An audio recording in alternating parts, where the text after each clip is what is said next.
Welcome to Government Speak. This is where we'll cut through the government speak to get the information you need about county programs, services, and events straight from the source. Welcome to Government Speak, Contra Costa County's official podcast. In this episode, we're highlighting a resource that's especially important for veterans and their loved ones. Our guest is Josh Zebley, the county's Veterans Service Officer. Josh and his team help veterans navigate benefits, healthcare, and community services, making sure those who served get the support they've earned. Josh, welcome to the podcast. Thank you very much, Kristi. Can you share a little bit about your background and what led you to become a Veterans Service Officer? What does a day look like for you typically? Sure. A little bit about me. I'm a United States Marine Corps veteran, and I felt like this is a good way to give back to our community, the veteran community. Kind of feels like I'm still serving. I don't have to get up that early and do physical training. I don't have to go to the rifle range, but I get to help veterans, and I really think that's kind of the goal. I started at California Department of Veterans Affairs about 2017 or so, and there was an opening in Contra Costa, and I always heard about the good reputation Contra Costa had. I was like, I'm going to give it my best shot, and I was very fortunate to get that, and I've been here about 2 years now. It's been amazing. Yeah, you and I joined right around the same time. I think so, yeah, you had a couple months on me. And thank you for your service in the Marine Corps. So what does a typical day look like for your team in this role? So we have offices in Danville, San Pablo, Brentwood, and here in Martinez, our main office. And our main goal is to assist veterans and their families with any benefits or any questions they may have. So our doors are open. I think that's the key to what a successful office. We're always available. We don't take appointments because we want people to be able to walk in whenever they can, and we want to be able to spend that amount of time with them that's appropriate. Some people may need 10 minutes, so why schedule an hour with them? Some may need an hour and a half, so why schedule an hour with them? So we're keeping a free flow in our offices, and in most of them, there's no appointments. That's kind of what it looks like. Veterans will come in and they'll know exactly what they need. Some come in and they don't know anything. And that's why we have such a variety of knowledge in our office, because people need to understand this veteran may not know anything. This veteran just has one quick question. So it's day-to-day flow is kind of the most important thing for us. And we answer the phones. So you're really kind of trying to meet the needs of the veterans population in a way that best serves them. So you're kind of meeting them where they are, which is great. What do you find most rewarding about this work, and on the flip side, what's the most challenging? Well, I failed to mention that we have a virtual office, and you made me think of that. We meet them where they are, so they don't even have to leave their house. They can do this at work. We understand a lot of veterans are working like us, 9 to 5, lunchtime. They can get on the virtual office and join us. So I think you just asked me what makes me feel good about the job? Yeah, what's rewarding and what's challenging about the work? The rewarding part actually is when we have veterans that come in that are, a little bit older, maybe they're 60s, 70s, and they've never talked to anybody. It makes me feel sad that they haven't, but I'm happy that they have now and came in, because now they're at a point in their life where their needs may not be what they were, 20, 40 years ago. So we're able to assist them with that, and they can rely on us. And I think the veteran community, us included, most of the employees that we have in the Veteran Service Office, we're all veterans, so we kind of understand how our needs change over time. And that, to me, I'm looking at a Vietnam veteran, which my father was a Vietnam veteran, or I'm looking at, Korea, and then maybe 5-10 years ago, World War II, even my grandfather. So we all feel so connected to it, and we're going to go that extra mile for any veteran and a family member, because we have been in their exact shoes, or we will be in their shoes. So it just feels like I am really helping somebody, and I feel like I'm part of them. You know what I mean? That's a great feeling, especially when they didn't know what was out there for them. And we're like, well, let me tell you about this. And we get so excited. And we could barely, they're like, no, sit back down. We want to tell you about this. And we're like, that's also why we don't have appointments, because we want to make sure they know enough where they can leave and think about some stuff and come back. Well, and you've highlighted something that's really powerful in terms of representation.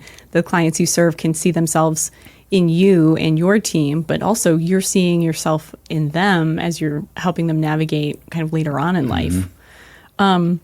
What are some of the most common needs or questions that your team has to help get these folks the information they're looking for? Well, I'd say in Contra Costa County, and probably throughout California and the United States, the veteran population, say about 50%, maybe about 55%, is over the age of 65 to 70. It's the Vietnam era veterans is the largest generation of veterans, the largest living generation of veterans right now. So their needs are, home health care, assisted living, sometimes, unfortunately, but part of life is dependency benefits. So the veterans passed away, and what's available for their dependents, whether it be their spouse or their children, is probably one of the most, as we see the aging population of, Vietnam veterans. How do we make sure that their spouse, their dependent, has what they need? I would say by far that's the majority of what's coming in our office. And they sometimes they haven't been in here because a lot of the Vietnam veterans, they didn't talk about anything until, maybe 10 years ago when they got service connected for something. And now they're at a point in their life where like, okay, I need to make sure, my family member is taken care of when I leave. How many veterans do we have here in Contra Costa County? We have about 38,000 veterans in Contra Costa County, and doing the research on the demographics, the majority are definitely over the age of 65, over 50% over the age of 55. Wow. How do you help them apply for benefits? Like, what does that process look like? So, like I mentioned earlier, some of them know about them. Some of them say they talk, and that's what the Vietnam veterans and the older generation of veterans is really good about. They still meet, they still get together, and they say, "Hey Fred, hey Bob, hey Sarah, you should go check out this office because they can help you with this." And some of them have no idea. So we're explaining what the process is, and I think a key thing with that generation is they feel like, and this is kind of a misconception that they have, that they're taken away from another veteran by them utilizing those benefits, and that's just not the case. So I hope there's veterans watching and listening that's not the case. You're not taken away from anyone. You earn this, so let us help you. So we sit down with them and explain the processes explain the benefits that are available to them, and even explain benefits to them that they may not need at this current time, but are available to them in the future. So education, I think our office is really big on education, and I like to tell our staff, everyone thinks the County Veteran Service Office, our main job is to file compensation claims. It's not. It's to educate the veteran population. So we have veteran student dependents that come in. We tell them about things. We have spouses that come in. We tell them about things. We want to make sure you leave knowing not just what you came in asking for, but everything else around it. So we help them submit the paperwork to the VA, basically, and then we follow that claim process all the way through. When they get an award letter, whether it's approval or denial, we explain it to them. So, and then once we explain it to them and they're approved, let's say a certain percentage, we tell them what now there is available to them, because depending on your percentage, it opens up to other benefits that they probably didn't know about. So you touched on this a little bit, and I know our office, the Office of Communications and Media, we field a lot of calls where people think that you're the Department of Veterans Affairs. So what's the difference between the Veteran Service Office at the county level and the VA? Well, yeah, you're exactly right. People think it all the time, and partially because the name veteran, and then also for us, we're maybe 2 miles away from the VA Martinez. Yep. The difference is, of course, on a surface level, we're the county, and I think everybody understands that they're the federal VA. So when we help veterans file claims, we're filing a claim to the VA. We don't make the decision on their claim. I think a lot of veterans sometimes think, well, this came back and you guys told me this. And it's like, we're sorry, sir, ma'am, that's not us. We helped you with the claim, and we will help you, through that claim process. So they're a federal department. They don't help you file claims. We do. And every county in California, in the United States, has a Veteran Service Office. That's the main difference. They have hospitals. We don't have hospitals. They have a lot of other things that we don't have. They have large programs that the county doesn't really have, but we're here to assist them, and which in different ways than they do. And you also touched on this part briefly. One of the misconceptions you had mentioned is, people think that they're not necessarily entitled to benefits because they feel like they're taking away from someone else. What are some of the other misconceptions that veterans might have about the services that your team provides? Some of the other misconceptions are probably, I think it's not necessarily a misconception, but I think they're just unaware of some of the veterans that and a lot of things are happening now with toxins exposures. There was the PACT Act passed about 3 years ago now. So that was the promise to address comprehensive toxins. So a lot of times the bigger one is Agent Orange. I think everyone's heard of Agent Orange.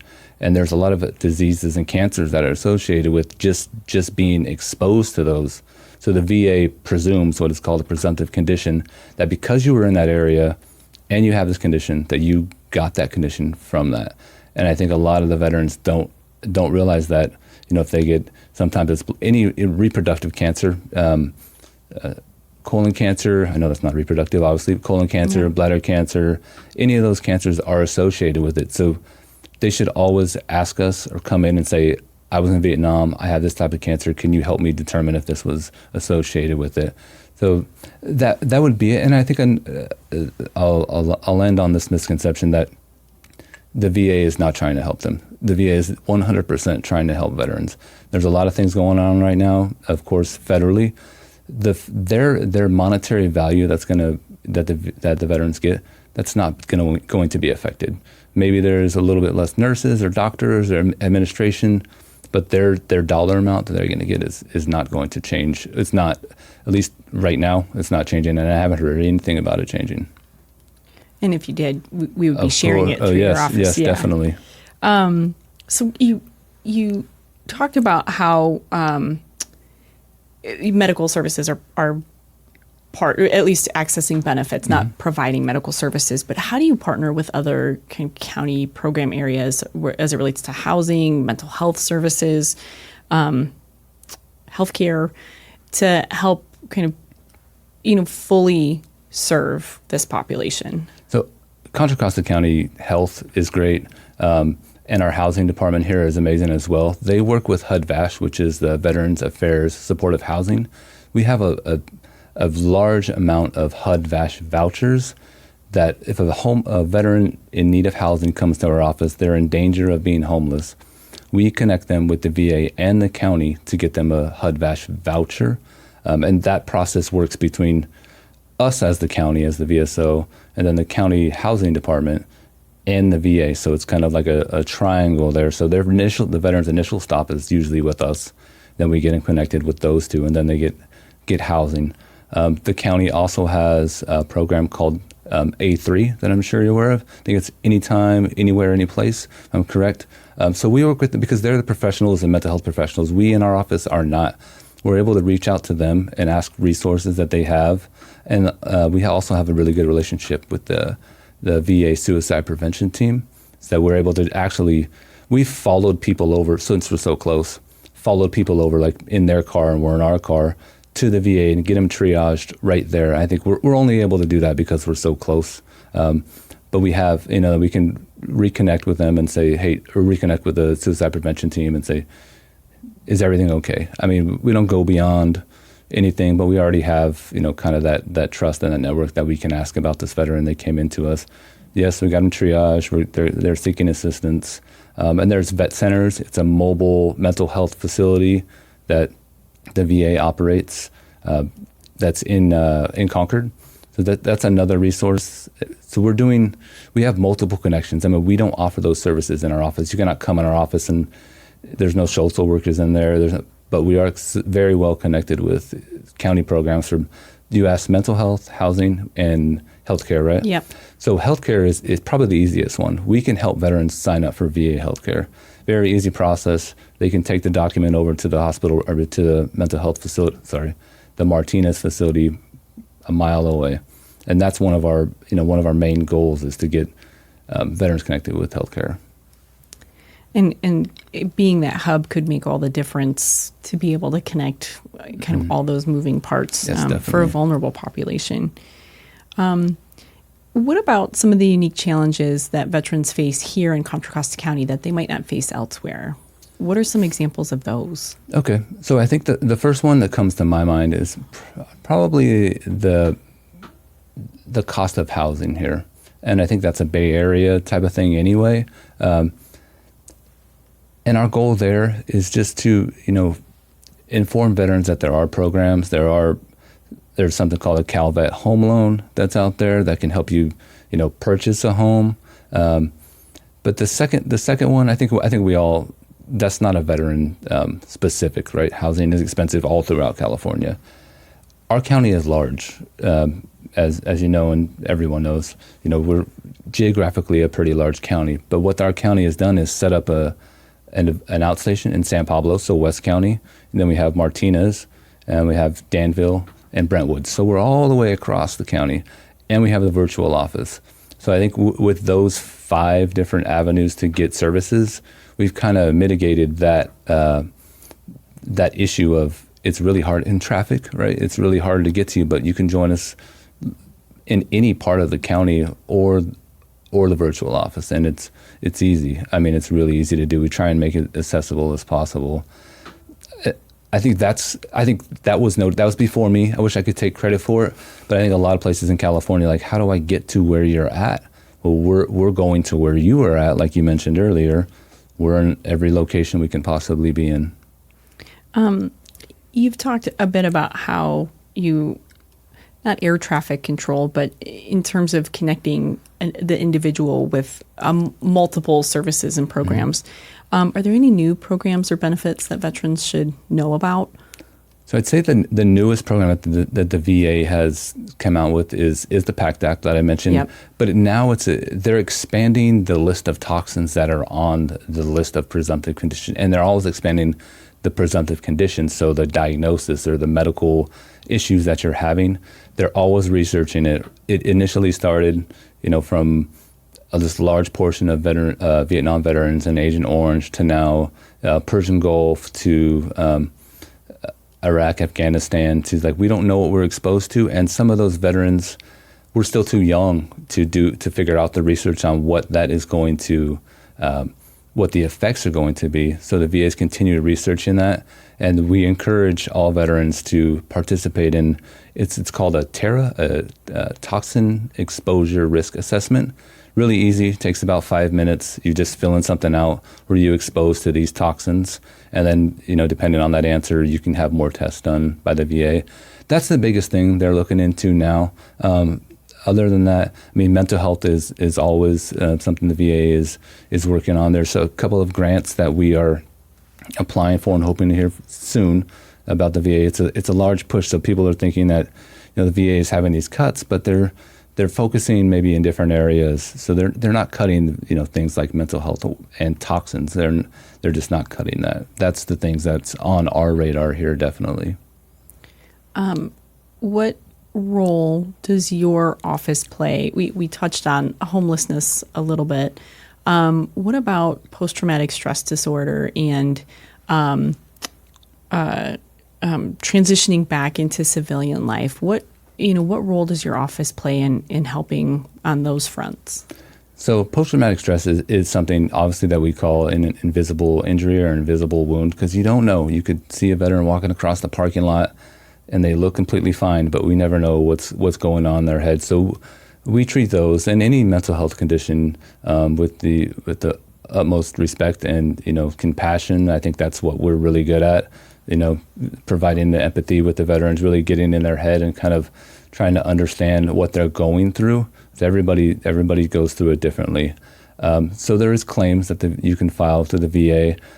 But when you file a claim, you do receive a monetary amount, but that's not the most important thing. That gets you connected with VA healthcare and the vet centers that I mentioned that are in Concord, and hopefully it doesn't come to, but sometimes it does, the suicide prevention team.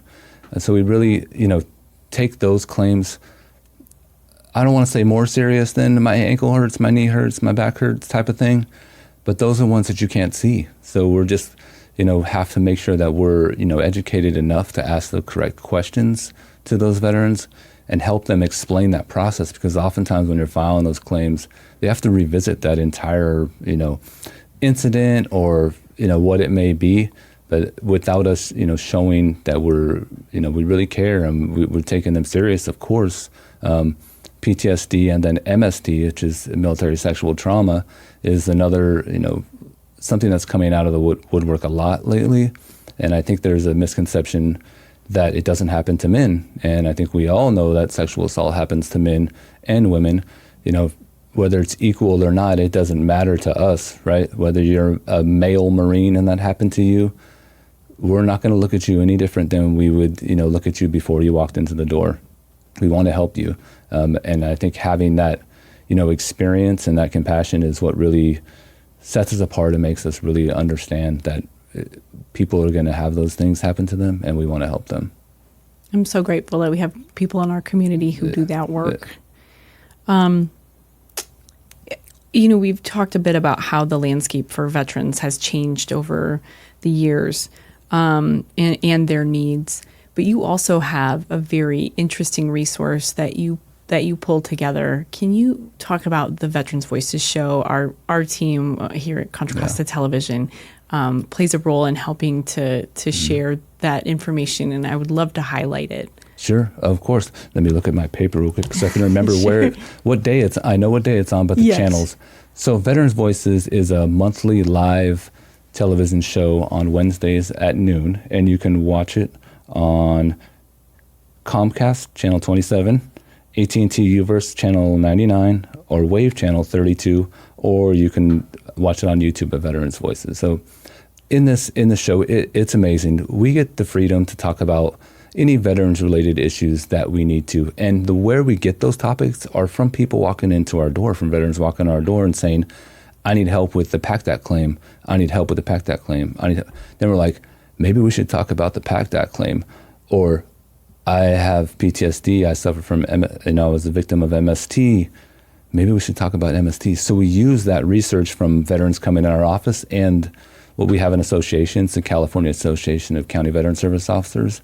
We have a couple of meetings every year. So we take that live information basically and get it out to the public. And the public can join us and ask us questions if they want. Just last month we had what to do if your claim is denied. This Board of Veterans Appeals that a lot of veterans don't. And we are lucky because we were able to get, through the reputation of the show, very qualified guests to come on the show. People who actually train us and train our association are able to come on the show and talk to veterans, and they can answer questions if veterans, come on and ask. So we really want to make sure that show is reaching the appropriate audience. I think that's, the kind of the switch to YouTube. Or getting it on YouTube. We understand people can't watch it live. That's just the nature of how the world is today. I think a lot of times we don't watch stuff that's live. So having that opportunity for them to watch on YouTube, give us a call. We're able to provide so many resources, whatever the veteran population needs. And when you talk about qualified people, you're having doctors on there, current military, former military, psychiatrists, folks who have lived experience from some of the examples that you had mentioned. I mean, it's really an amazing panel discussion. Yes, you're right. I mean, we're having people who do the work. There's no theorist on our show. These are people who are professionals in the job that they're doing, and then it's great. Yes. What advice do you have for families of veterans who want to support their loved one? So they want to support them through the claim process. They want to support them through. I think that's an interesting question, because you have to let that family member know about things without pushing them into, right? I mean, there's obvious when there's, suicidal ideations that might be a bigger step than, hey, mom or dad, you should go when your ankle's really been bothering you, right? So you have to push a little bit harder. But I would have them have that family member connect with a friend of the veteran that's a veteran themselves. I think that means a lot more than a neighbor that never been involved in, or even me. I'm not a Vietnam veteran, obviously. Having that be involved in that group, have so-and-so reach out to them, support them. I think there's subtle ways you can do it, and there's not so subtle. Get a pamphlet, lay it on the table. Hey, Grandpa, you hear about this? I think anything coming from your grandkids, you're probably going to be like, oh, no, but I will now, right? Yeah. So just, finding that mid-level approach where you're getting that information to them without saying, you have a problem, you need to do this. We're kind of looking ahead at your office and the role it plays in the community in serving this population. What are your hopes for the future of veteran services in Contra Costa County? This is my favorite question, because I really like to think about the future. my goal and our office goal is for us to be the one place that veterans in Contra Costa think about when they think about, I need help with something. Even if we don't do it exactly like the housing and the mental health, they know if they come here, we're going to take care of them. So from the day they get out of the military, this would be my ultimate goal in a dream world. They get out on Tuesday, they walk in here at 8:00 on Wednesday and say, I'm out. And they just look at us and we say, now okay, let's talk. That's exactly what I hope happens. I hope they say, I have nothing wrong with me. I already know how to use my GI Bill. Say, good. Well, we're going to still tell you some stuff. And then 5 years down the road, I need help with this. And then 10 years down the road, I have a child now. I need to use this fee waiver. Can you help me? Yes. I want to buy a home. Can you help me? Yes. And then eventually, if they need assisted living or we'll help them. So from start to finish until, they're out, until, eventually their family buries them, their family knows where to come to. There's no, my father or mother passed away, he or she was a veteran, what do I do? We hope you already know, because you've been coming in this office for, however long it's been, 20, 40, 60 years, long past all be gone. So to build that in our community is what I want to do. I don't want to be the first time I see a veteran is when they're 65 and they're like, well, I could have applied for all this a long time ago and I didn't know. I wish I would have known. It's kind of like when I hear that, I wish I would have known. I'm like, oh my gosh. So please come in. I don't even care if you need anything. Just come in and say, hey, my name is whatever it is, and I live in Concord now. I just wanted to know where you were. We will not look at you funny. We will not say anything when you leave. We will say stuff, but we'll be happy. That is my goal. That is the future. And to get a little more mental health services, I think in our county as well. As part of the Veteran Service Office, we have great ones in the county, but a little more connections with that would be great. So it's kind of an invitation to this community to have almost like the different chapters of a veteran's life, depending on when they got out, but just knowing that this resource is available and it doesn't just stop with one visit. Your doors are always open. That's exactly what we want. No, I hope it's more than one visit, but I also hope that everything goes perfect in your life and you have no backaches. Even if you don't have any backaches or knee or you don't have anything, there's still benefits that are available to you. There's a ton of them. And we have all, in our office, most of us, as you've filed a claim, we've used the GI Bill, we've used the Calvet home loan, we've used the tuition fee waiver. So we've done stuff, and there's not many careers that I can think of where the person you're talking to has actually done a level, so many of the things we're talking about personally. Like I personally used the Calvet home loan. I personally used the tuition fee waiver. I personally used the GI Bill. Where other career can you think about that someone you are talking to has personally done all of those things? So that's what I want, and that's how I want to build it with our community. That's why representation matters. Mm-hmm. If there's one takeaway from our discussion, what would you want people to remember the most? That we care about them, and that it doesn't matter to us anything else other than they're a veteran or a veteran's family, and they can come to us with any question, and it doesn't even have to be veteran related. If they're a veteran, we'll help them find what they need. That's the most important thing to me, that they understand that we're here for them and our doors are open 9 to 12, 1 to 4, 10, 20 Douglas, right? Is that what we are? We're at 10 Douglas. 10 Douglas, 10, that's funny. Yes, thank you. Thank you, 10 Douglas. And then we'll answer the phone and give you a call back as soon as we can. Well, Josh, thank you for being here today and for sharing more about the work that your team does. And thank you to your team for showing up every day for veterans. Thank you. Thanks for having me. That's it for our show. I'm Kristi Jourdan, Contra Costa County's Public Information Officer. Thanks for joining us on the Government Speak podcast, which is brought to you by the Office of Communications and Media. But don't just take our word for it. Stay curious, stay connected, and stay informed. Until next time, keep your mind open and your facts straight.